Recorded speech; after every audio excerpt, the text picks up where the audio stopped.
ओम शांति। आज की तारीख है 9 जुलाई 2021। आज की साकार मुरली से मीठे प्यारे बाप दादा के अनमोल मधुर महावाक्य। आज मुरली का सार है, मीठे बच्चे, तुम्हारी बिगड़ी को सुधारने वाला अर्थात तकदीर बनाने वाला एक बाप है जो तुम्हें नॉलेज देकर तकदीरवान बनाते हैं। आज का प्रश्न है, तुम बच्चों की इस रूहानी भट्टी का एक कायदा कौन सा है? उत्तर है, रूहानी भट्टी में अर्थात याद की यात्रा में बैठने वालों को कभी भी इधर उधर के ख्यालात नहीं चलाने हैं। एक बाप को याद करना है। अगर बुद्धि इधर उधर भटकती है तो झुटका खाते रहेंगे, उबासी देंगे। ऐसे वायुमंडल खराब होता है, अपना ही नुकसान करते हैं। गीत है, दिल का सहारा टूट ना जाए। ओम शांति। मीठे मीठे रूहानी बच्चों ने गीत के 2 अक्षर सुने। बच्चों को सावधानी मिलती है। इस समय जो भी हैं, सबकी तकदीर बिगड़ी हुई है, सिवाय तुम ब्राह्मणों के। तुम्हारी अब बिगड़ी से सुधर रही है। बाप को कहा ही जाता है तकदीर बनाने वाला। तुम जानते हो शिव बाबा कितना मीठा है। बाबा अक्षर बड़ा मीठा है। बाप से सब आत्माओं को वर्षा मिलता है। लौकिक बाप से बच्चों को वर्षा मिलता है, बच्ची को नहीं। यहाँ बच्चा व बच्ची सब वर्षे के हकदार हैं। बाप पढ़ाते हैं आत्माओं को अर्थात अपने बच्चों को। आत्मा समझती है हम सब ब्रदर्स हैं। बराबर ब्रदरहुड कहा जाता है ना। एक भगवान के बच्चे हैं, फिर इतना लड़ते झगड़ते क्यों? सब आपस में लड़ते ही रहते हैं। अनेक धर्म अनेक मत हैं और मुख्य बात तो रावण राज्य में लड़ाई ही चलती है, क्योंकि विकारों की प्रवेशता है। काम विकार पर भी इतना लड़ाई झगड़ा होता है। ऐसे बहुत राजाओं ने लड़ाई की है। काम के लिए बहुत लड़ते हैं। कितने खुश होते हैं। कोई के साथ दिल होती है तो मार भी देते हैं। काम महाशत्रु है। क्रोध वाले को तो क्रोधी ही कहेंगे, लोभ वाले को लोभी कहेंगे। लेकिन जो कामी हैं उनके बहुत नाम रखे हुए हैं। इसलिए कहा जाता है, अमृत छोड़ विष काहे को खाए। शास्त्रों में अमृत नाम लिख दिया है। दिखाते हैं सागर मंथन किया तो अमृत निकला, कलश लक्ष्मी को दिया। कितनी कहानियां हैं। इसमें भी बड़े ते बड़े बात है सर्वव्यापी की। गीता का भगवान कौन और पतित पावन कौन? प्रदर्शनी में मुख्य इन्हीं चित्रों पर समझाया जाता है। पतित पावन ज्ञान का सागर और उनसे निकली हुई ज्ञान गंगाएं व पानी की नदी व सागर। कितनी अच्छी अच्छी बातें समझाई जाती हैं। बाप बैठ समझाते हैं, मीठे मीठे बच्चों, तुमको किसने पावन बनाया? बिगड़ी को सुधारने वाला कौन है? वे पतित पावन कब आते हैं? ये खेल कैसे बना हुआ है कोई भी नहीं जानते हैं। बाप को कहा ही जाता है नॉलेजफुल, ब्लिसफुल, पीसफुल। कहा भी जाता है बिगड़ी को बनाने वाला एक। ये तो समझने में आता है बराबर रावण हमारी बिगाड़ते हैं। ये खेल है हार जीत का। रावण को भी तुम जानते हो, जिसको भारतवासी वर्ष वर्ष जलाते हैं। ये भारत का दुश्मन है। भारत में ही हर वर्ष जलाते हैं। उनसे पूछो कब से जलाते आए हो, तो कहेंगे ये तो अनादि चला आता है, जब से सृष्टि शुरू हुई है। शास्त्रों में जो पढ़ा सत सत करते आए। मुख्य भूल है ईश्वर को सर्वव्यापी कहना। बाप यह नहीं कहते कि ये किसकी भूल है, ये ड्रामा में नोंद है, हार जीत का खेल है। माया से हारे हार, माया से जीते जीत। माया से कैसे हार खाते हैं वे भी समझाया जाता है। पूरा आधा कल्प रावण राज्य चलता है, 1 सेकंड का कोई भी फर्क नहीं हो सकता। राम राज्य की स्थापना और रावण राज्य का विनाश अपने समय पर एक्यूरेट चलते हैं। सतयुग में तो लंका होती नहीं, वे तो बुद्ध धर्म का खंड है। पढ़े लिखे की बुद्धि में रहता है, लंदन इस तरफ है, अमेरिका इस तरफ है।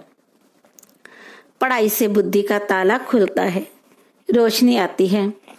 इसको ज्ञान का तीसरा नेत्र कहा जाता है। बुढ़ियां बहुत बातें समझ ना सकें, इन्हीं को एक मुख्य बात धारण करनी है, जो ही अंत में काम आती है। मनुष्य शास्त्र तो बहुत पढ़ते हैं, पिछाड़ी में फिर भी एक अक्षर कह देते हैं कि राम राम कहो। ऐसे नहीं कहते, शास्त्र सुनाओ, वेद सुनाओ, पिछाड़ी में कहेंगे राम को याद करो। जो जास्ती समय जिस चिंतन में रहते हैं, अंत में भी वही याद आ जाता है। अभी विनाश तो सबका होना है, तुम जानते हो। सब किसको याद करेंगे?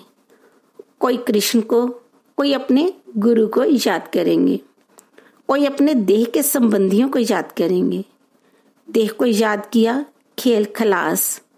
यहाँ तुमको एक ही बात समझाई जाती है कि अपने को आत्मा समझ, बाप को याद करते रहो। चार्ट रखो कि हम कितना याद करते हैं। जितना याद करेंगे पावन होते जाएंगे। ऐसे नहीं कि गंगा में स्नान करने से पावन बनेंगे। आत्मा की बात है ना, आत्मा ही पतित, आत्मा ही पावन बनती है ना।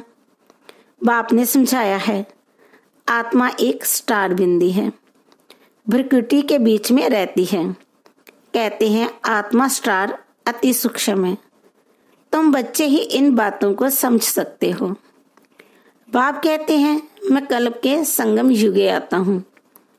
उन्होंने फिर कल्प अक्षर छोड़ युगे युगे अक्षर लिख दिया है, तो मनुष्यों ने उल्टा समझ लिया है।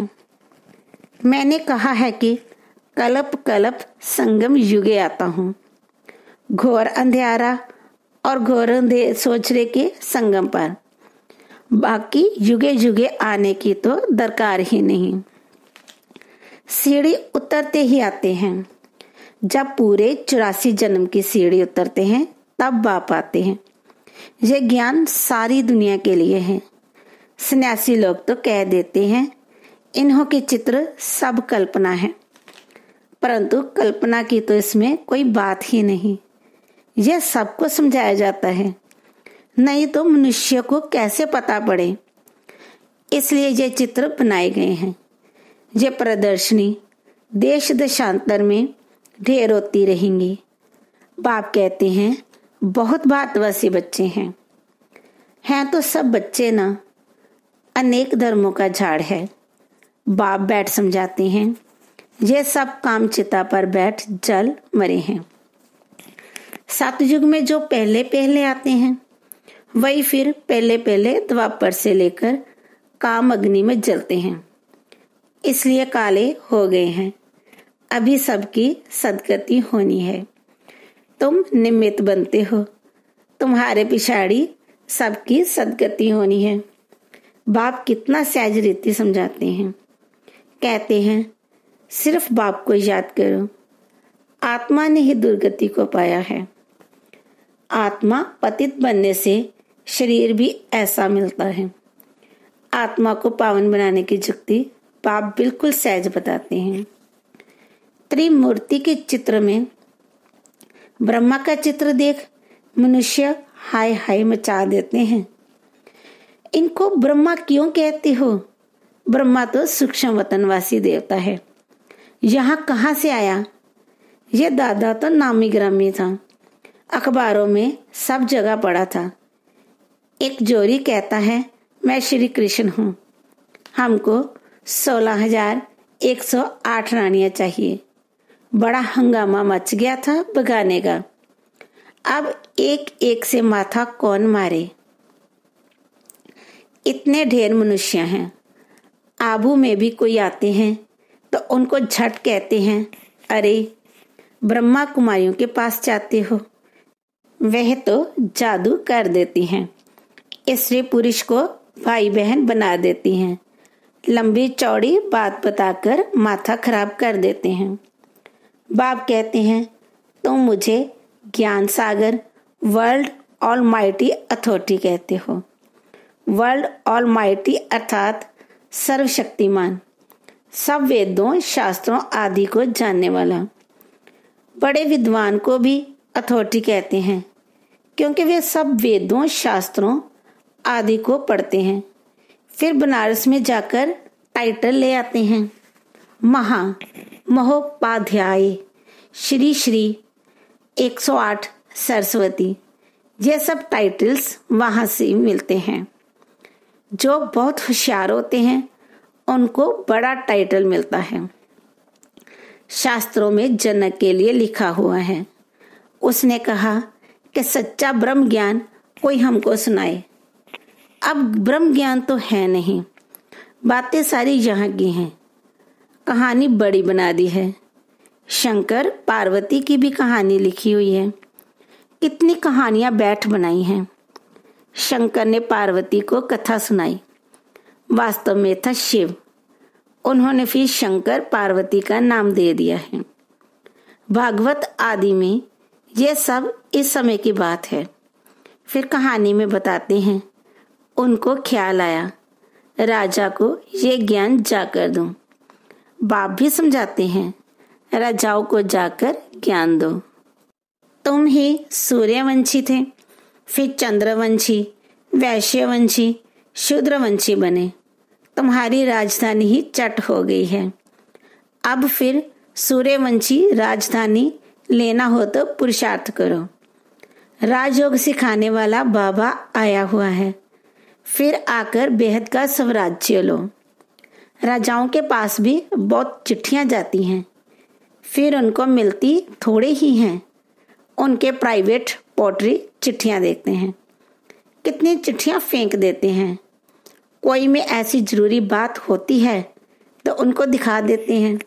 कहते हैं अष्टापा ने जनक को सेकंड में जीवन मुक्ति का साक्षात्कार कराया। ये भी अब है। अब बाप कितना अच्छी तरह बैठ तुमको समझाते हैं। जो समझने वाले नहीं वे जहां वहां देखते रहेंगे। बाबा झट समझ जाते हैं, उनकी बुद्धि में कुछ बैठता नहीं है। बाबा चारों तरफ देखते भी हैं, सभी अच्छी तरह सुनते हैं। इनकी बुद्धि कहाँ कहाँ भटकती रहती है। उबासी देते रहते हैं। ज्ञान बुद्धि में नहीं बैठेगा तो जुट के खाते रहेंगे, नुकसान हो जाएगा। कराची में इन बच्चों की भट्टी थी। कोई झुटका खाता था तो फिर झट बाहर निकाला जाता था। अपने ही बैठते थे, बाहर का कोई नहीं आता था। शुरू में इन्हों का बड़ा पाठ चला है, लंबी हिस्ट्री है। शुरू में तो बच्चियां बहुत ध्यान में चली जाती थी।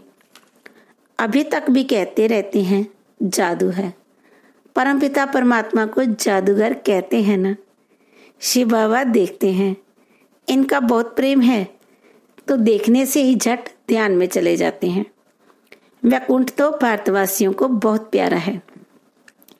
कोई मरता है तो भी कहते हैं वैकुंठवासी हुआ, स्वर्गवासी हुआ।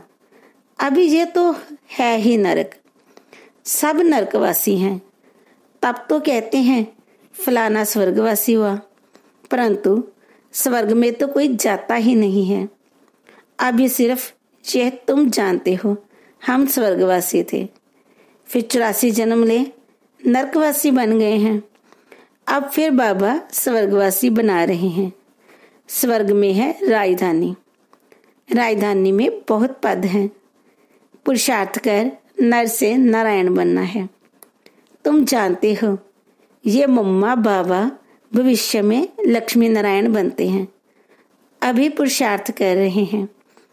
इसलिए कहा जाता है फॉलो फादर मदर। जैसे ये पुरुषार्थ करते हैं तुम भी करो। ये भी याद में रहते हैं, स्वदर्शन चक्रधारी बनते हैं। तुम बाप को याद करो और वर्षे को याद करो, त्रिकालदर्शी बनो। तुमको इस सारे चक्र का ज्ञान है, इसमें तत्पर रहो, औरों को समझाते रहो। इस सर्विस में ही लगे रहेंगे तो कोई धंधा आदि याद नहीं पड़ेगा। अच्छा, मीठे मीठे सिक्की लदे बच्चों प्रति माता पिता बाप दादा का याद प्यार और गुड मॉर्निंग। रूहानी बाप की रूहानी बच्चों को नमस्ते। हम रूहानी बच्चों की रूहानी माता पिता बाप दादा को याद प्यार गुड मॉर्निंग और नमस्ते। शुक्रिया बाबा, शुक्रिया। धारणा के लिए मुख्य सार। नंबर 1, सतयुग में ऊंच पद पाने के लिए माता पिता को पूरा फॉलो करना है, उनके समान पुरुषार्थ करना है, सेवा में तत्पर रहना है, एकाग्र हो पढ़ाई करनी है। नंबर 2, याद का सच्चा चार्ट रखना है, अपने को आत्मा समझ बाप को याद करना है, देह व देहधारियों को याद नहीं करना है। आज का वरदान है सदा साथीपन की स्मृति और साक्षी स्टेज का अनुभव करने वाले शिवमयी शक्ति स्वरूप कंबाइंड भव। जैसे आत्मा और शरीर दोनों का साथ है, जब तक इस सृष्टि पर पाठ है तब तक अलग नहीं हो सकते। ऐसे ही शिव और शक्ति दोनों का इतना ही गहरा संबंध है। जो सदा शिवमयी शक्ति स्वरूप में स्थित होकर चलते हैं तो उनकी लगन में माया विघ्न डाल नहीं सकती। वे सदा साथीपन का और साक्षी स्टेज का अनुभव करते हैं। ऐसे अनुभव होता है जैसे कोई साकार में साथ हो। स्लोगन है निर्विघ्न और एक रस स्थिति का अनुभव करने के लिए एकाग्रता का अभ्यास करो। ओम शांति।